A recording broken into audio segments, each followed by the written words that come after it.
Žiline sa rozohrala Žilinská kocka. Čakal na vás bohatý program. Blší trh, maľovanie figúrok, cosplay s prednáškou, výstava Petry Rubešovej, stánky s hrami, 3D tlač aj aktivity pre najmenších.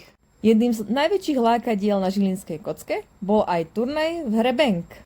Prestrelky v Novej synagóge sa zúčastnilo 45 pištolníkov, 9 stolov plných napätia, smiechu a nezabudnutelných momentov. Na konci každého súboja získali hráči zaslúženú odmenu. Cez prestávku si hráči mohli vyskúšať aj iné hry.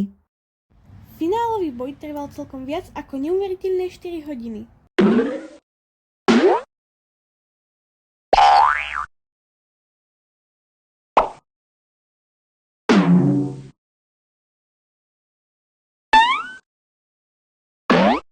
Nakoniec sme však spoznali víťaza, novú legendu divokého západu druhého ročníka turnaja.